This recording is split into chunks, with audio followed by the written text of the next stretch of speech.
कल्पना 2 लोगों से शुरू होने वाला संस्थान आज पूरे देश में 6000 से अधिक साथियों के साथ पत्रकार बिरादरी के लिए एक बहुत गौरवमयी क्षण 1 साल सफलतापूर्ण बीता है। भारत एक्सप्रेस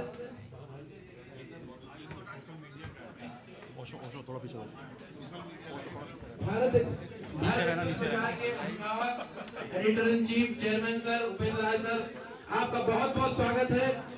उस दौर में आज 1 साल पूर्ण हुए हैं भारत एक्सप्रेस के। 1 फरवरी को होटल अंदाज में अलग अंदाज में चैनल की शुरुआत हुई थी। एडिटोरियल की टीम और फ्लोर की टीम स्वागत कर रही है चेयरमैन सर का।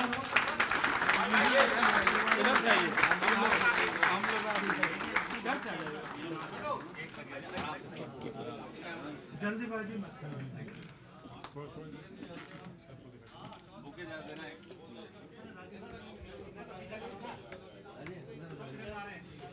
अमिताभ जी आ जाइए, सभी सीनियर साथी सभी।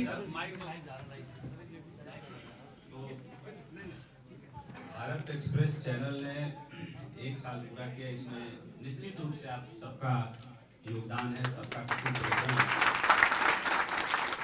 लेकिन होता ये है कि कुछ चेहरे स्क्रीन पे दिखते हैं जिनसे चैनल की पहचान बनती है, लेकिन उन चेहरों को चमकाने के लिए, दिखाने के लिए इस न्यूज़ रूम में बैठ के आप लोग जितनी मेहनत करते हैं वो असली मेहनत है और उसी के दम पर हम लोग इस चैनल को चलाते हैं। लेकिन मेरे पीछे वे लोग जिन्होंने मेरी इतनी मदद की है और आज संजोग से आचार्य जी हमारे बीच में हैं, मैं आज बुके दे के इनका सम्मान करना चाहूँगा।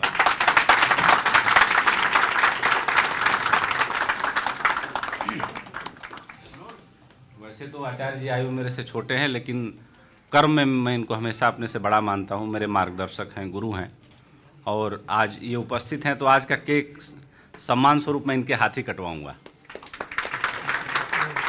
और हम दोनों का साथ 2012 अप्रैल से है। हम लोग पहली बार मिले थे, तब से मैं कह सकता हूँ कि जीवन में जितनी मुश्किलें आई, जितनी झंझावात मेरे जीवन में आए, जो सबसे गहरा झंझावात था उसमें कोई चट्टान की तरह मेरे साथ हर पल खड़ा रहा। तो आचार्य जी, आप वैसे तो पेशे से राजनीतिज्ञ हैं और सबसे कम उम्र के भारतीय जनता पार्टी के वाइस प्रेसिडेंट हैं मुंबई महानगर के, जिसको एक राज्य के बराबर का दर्जा है। और आप का और परिचय है कि ज्योतिषाचार्य हैं, संस्कृत के प्रकांड विद्वान हैं और आदि शंकराचार्य परंपरा के कर्म कांड के बहुत गहरे ज्ञाता हैं।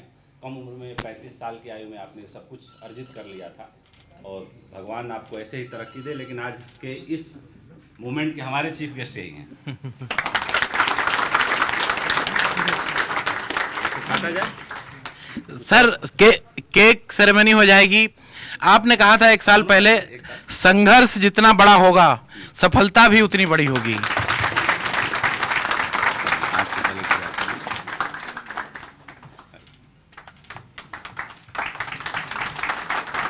और टिश्यू पेपर भी रखिए। सर हाँ।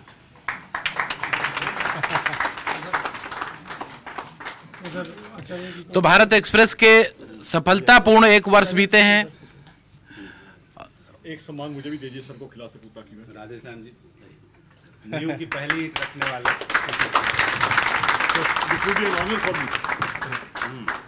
और न्यू की दूसरी ईंट रखने वाले संजय, जिनको शुगर है लेकिन मिठाई खाने।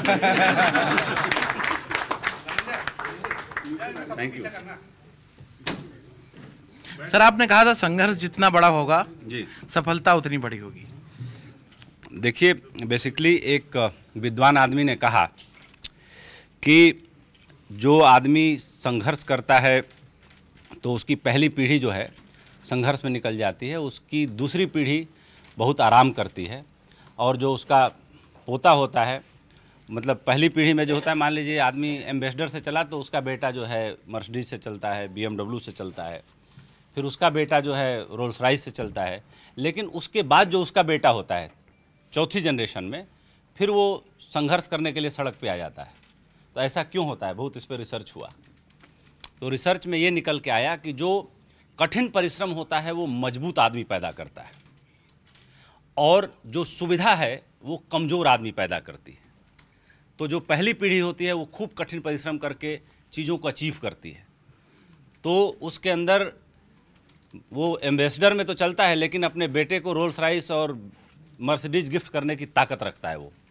लेकिन जब उसका बेटा जब उसका बेटा बड़ा होता है तो फिर वो उतना संघर्ष करने की क्षमता नहीं रखता। क्यों? क्योंकि उसकी शुरुआत मर्सिडीज से होती है, और जिस बच्चे की शुरुआत मर्सिडीज से होती है उसका बेटा रोल्स रॉयस से शुरुआत करता है। लेकिन ये जो सुविधा का क्रम चालू होता है, फिर उसी जनरेशन में उतने मजबूत आदमी नहीं पैदा होते। फिर जो उसकी चौथी जनरेशन होती है वो बेहद कमज़ोर हो जाती है, क्योंकि बहुत ईजी समय ने, यानी बहुत आसान समय जो है कमज़ोर आदमी पैदा करता है, और बहुत मुश्किल समय कठिन मजबूत आदमी पैदा करता है। तो इसीलिए कहा गया है कि जितना खतरा उतने जीवन के आयाम, जितना संघर्ष उतनी बड़ी सफलता, लेकिन उस सफलता को अनर्वत बनाए रखने के लिए उतना ही कठिन परिश्रम अनर्वत करना पड़ता है। जो परिश्रम करना छोड़ देता है फिर उसके हाथ से चीज़ें फिसल जाती हैं। सर 1 साल पहले परिकल्पना थी, लगभग 2 साल पहले मैंने देखा था, अब उसका मूर्त रूप है। लगभग 6,500 से 7,000 लोग प्रत्यक्ष तौर पे काम कर रहे हैं भारत एक्सप्रेस मीडिया समूह में। चूँकि मीडिया इंडस्ट्री बहुत बड़ी है, बहुत से लोग इसमें हैं और आते हैं और चले जाते हैं, कितनी चुनौतीपूर्ण है, और इतने लोगों को रोजगार देना कितना सोचना पड़ता है इसके लिए? सही बोलूं, बहुत सोचें तो हो नहीं सकता। मेरा ये है कि जीवन है जो हमेशा बह रहा है, और जो आदमी जीवन के बहाव में तैरना सीख लेता है, तो एक कहावत है कि जो जिंदा मछली होती है वो बहाव के विपरीत तैरती है, और जो मछली मर जाती है वो बहाव के साथ बहने लगती है।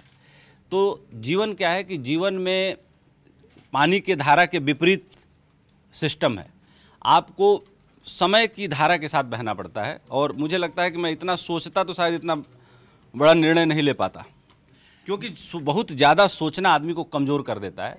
लेकिन ये कहा गया है कि सोच समझ के निर्णय लेना चाहिए, ज़रूर सोच समझ के निर्णय लेना चाहिए। लेकिन मुझे लगता है कि जब आप कोई भी चीज़ करने से पहले इतना सोच लेंगे कि वो सोच आपको डरा दे, तो हो सकता है आप निर्णय न ले पाएँ। इसलिए मैं हमेशा ये बात कहता हूँ कि डरता बहादुर भी है, डरता कायर भी है। कायर डरता है तो घर से नहीं निकलता, बहादुर डरता है फिर भी करता है। सीमा पर कई जवान हैं, मेरे गांव में बहुत बड़ी तादाद है फोर्स में लोगों की, तो मेरी उनसे कई बार बात होती है कि भाई आपको डर नहीं लगता? तो बोलते हैं कि डर लगता है, लेकिन डर लगने के बावजूद भी हम लड़ते हैं, करते हैं, क्योंकि देश के सम्मान की भावना है, वहाँ जीवन बड़ा छोटा लगता है। तो इसीलिए जो सीमा पर खड़ा जवान है वो साहसी इसलिए होता है कि डरता है फिर भी लड़ता है। सर मैंने देखा कि साहित्य के क्षेत्र में, खेल के क्षेत्र में, राजनीति के क्षेत्र में, व्यापार के क्षेत्र में, कई अलग अलग क्षेत्रों में, डिजिटल के क्षेत्र में इतनी अलग कुछ करने का प्रयास भारत एक्सप्रेस लगातार करता रहा है। साहित्यिक तौर पे लोग आजकल लोग बहुत दूर हो गए हैं, तो आपका कैसे ऐसा विचार आया? देखिए, मैंने वैसे तो साहित्य का चैनल हमने नहीं खोला, लेकिन हाँ, जैसे वर्ल्ड बुक फेयर के साथ हम पार्टनर रहे, भारत लिटरेचर के साथ हम परमानेंट जो है पार्टनरशिप हमारी है। इसके अलावा सुषमा जी ने एक कार्यक्रम किया था, वो भी बड़ी एक्टिविस्ट हैं, गुंजन नाम के एक NGO चलाती हैं, पिछले साल उसमें भी हम लोग पार्टनर रहे। तो मेरा ये मानना है कि जितने अच्छे काम हैं उसमें ज़रूर हिस्सेदार बनिए। मेरा ये नारा ही है, मैंने अपने पिछले संबोधन में भी बोला था जिस दिन आप लोगों ने बर्थडे का केक काटा था, कि पुण्य वही जो दूसरे के जीवन में सुख ले आए। और भगवान गणेश की जब परीक्षा ली थी भगवान शंकर ने, तो ये पूछा था कि पुण्य क्या है और पाप क्या है, तो उन्होंने कहा था कि परोपकार से बढ़ के कोई पुण्य नहीं, और बिना वजह किसी को दुख देने से बड़ा कोई, तकलीफ़ देने से बड़ा कोई पाप नहीं। तो मेरा कहना है कि आप जो करें उसमें ये भावना रहे कि इसमें समाज का हित है, और समाज का हित कैसे होगा जब हम अपने हित से उसको शुरू करें। कई बार लगता है कि कोई बहुत बड़ा काम करे, कोई बीमार है, कुछ उसको 1 लाख रुपया डोनेशन दे दे तो दान होगा, उसको उत्तम दान नहीं कहा गया है। द्रव्य यज्ञ को गीता में सबसे निकृष्ट कोटि का यज्ञ कहा गया।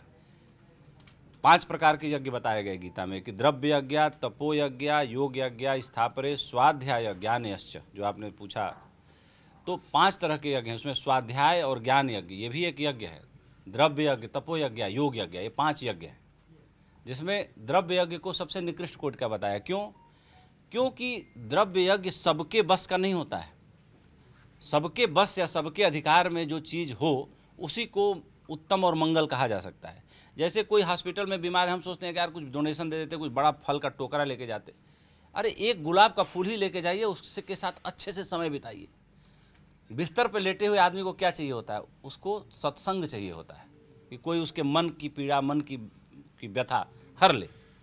एक छोटा सा गुलाब का फूल और थोड़ा सा बिताया हुआ समय उसके लिए किसी भी संजीवनी से ज़्यादा होता है। और आपका समय का दान और उसके प्रति भाव का दान, यही सबसे बड़ा उत्तम दान है। लेकिन हम इसको बहुत स्वीकार नहीं करते, क्योंकि हम ऐसे इकोसिस्टम में जीते हैं जहाँ कुछ दे देना, कुछ सौंप देना ही दान माना जाता है। लेकिन बुद्धिमान जो लोग हैं उन लोगों ने इसको उत्तम दान कहा है। सर, एक ट्रेंड सेटर जर्नलिज्म की आपने बात करी। आपने कहा कि खुलासे लगभग बंद हो गए थे, आपने शुरू कराए, चाहे बड़े बड़े स्टिंग भारत एक्सप्रेस ने किया, कई खुलासे किए। इस तरह की जर्नलिज्म को क्या कहेंगे आप? इस तरह के जर्नलिज्म की बड़ी ज़रूरत है समाज में। इसलिए ज़रूरत है कि अगर हम पत्रकारिता के क्षेत्र में एक चैनल चला रहे हैं और हमारा चेहरा दर्पण की तरह होना चाहिए कि जो सामने आए वो दिख जाए। और अगर कोई चीज़ सामने है और वो दिख नहीं रही है तो समझिए कि आपका दर्पण धुंधला है, उस पर धूल जम चुकी है। तो मैं अपने चैनल को दर्पण की तरह रखना चाहता हूं कि जो सामने आए दिख जाए, जिस हाल में हो उस हाल को हम बयां करें। चैनल पिछले साल शुरू हो रहा तो आपने कहा था कि हम कबूतर नहीं लड़ाएंगे। हाँ, हमने नहीं लड़ाया। हमारे यहाँ बड़ा हमारे साथियों का, हर एंकर का दबाव रहता है कि मुझे डिस्कशन बेस्ड प्रोग्राम दे दीजिए। मैं उसको डिस्करेज करता हूँ। मेरा ये मानना है कि लोग और समाज के लोग, जनता, दर्शक केवल न्यूज़ देखना चाहता है, वो फालतू की बहस नहीं देखना चाहता। और अननेसेसरी बहुत ज़्यादा मुर्गा लड़ाना या बहुत ज़्यादा डिस्कशन बेस्ड प्रोग्राम करना मुझे व्यक्तिगत रूप से कभी पसंद नहीं था। सर, आप जर्नलिज्म से खुद सीधे पत्रकारिता से जुड़े हुए हैं, खुलासे, इन्फॉर्मेशन आपका बहुत स्ट्रांग है। पिछले दिनों महाराष्ट्र में मुख्यमंत्री बदला जाना था, हमने 6 दिन पहले चलाया। इस तरह की जानकारियां और किसी भी चैनल के लिए अपने आप में उपलब्धि होती हैं, तो किस तरह से डेवलप होती है? कम से कम दर्शक और कुछ नई पौध उसको बताइए। देखिए क्या होता है कि इसके लिए आपके कैरेक्टर में और आपके व्यक्तित्व में सामने वाले को भरोसा दिखना चाहिए। और भरोसा तब आता है जब आप उत्तम आचरण करते हैं। और उत्तम आचरण कैसे पता चलेगा? उत्तम आचरण इस तरह से पता चलेगा कि जब आपकी वाणी, आपका व्यवहार, आपके मुंह से निकले शब्द सामने वाले में ये भरोसा पैदा करें। रास्ता वही जिस पर महापुरुष चले। तो अगर आप किसी भी महापुरुष से जीवन में प्रभावित हैं, वो सारे महापुरुष एक दूसरे से जुड़े हुए हैं। एक ज्ञान की सीढ़ी आपको अंतिम सीढ़ी तक पहुंचा सकती है। उसके लिए बहुत कुछ आयोजन करने की ज़रूरत नहीं। तो जब आपके इस तरह के सोर्सेज होंगे जो अच्छी जगहों पे प्लेस्ड हैं, बैठे हैं, वो देश व्यवस्था को चलाते हैं, उसमें सहयोग देते हैं, अगर ऐसे लोगों के बीच आप अपना भरोसा पैदा करते हैं तो जाहिर सी बात है कि हर कोई अपना दिल और मन खोलता है। सर ने सीधे तौर पर कहा, वो पथ और पथिकता क्या जिस पथ पे बिखरे सूल ना हो, नाविक की धैर्य परीक्षा क्या जब धाराएं प्रतिकूल ना हो। विपरीत धाराओं में चलने की बात उपेंद्र राय सर ने कही। और भारत एक्सप्रेस के 1 साल पूर्ण हुए, दर्शकों को भी बहुत बहुत धन्यवाद भरोसा करने के लिए।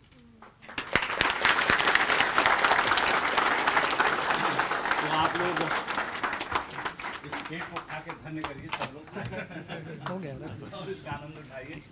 और अभी जो है एक छोटा सा चैनल की ओर से डिनर वहाँ इंडिया इंटरनेशनल सेंटर में भी है। मैंने सबको आमंत्रित नहीं किया, इसके लिए मैं सबसे व्यक्तिगत रूप से क्षमा चाहूँगा। कारण ये है कि वो जगह छोटी है, वहाँ 250 से ज़्यादा लोग आ नहीं सकते, और 250 से ज़्यादा लोग तो हम ही लोग हैं यहाँ पे। तो ऐसी स्थिति में हम एक अलग से डिनर अपने ऑफिस के सभी साथियों के लिए करेंगे।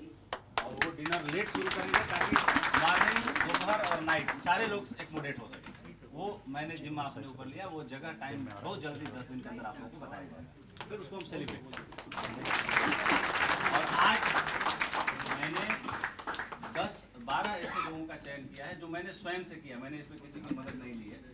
उसमें न राधे श्याम जी को भी नहीं पता है रिजल्ट क्या है, वो सिर्फ मुझे पता है। 12 ऐसे लोगों की घोषणा करूंगा और उन सभी 12 लोगों को 1-1 लाख रुपए आज एनिवर्सरी के दिन स्पेशल पुरस्कार।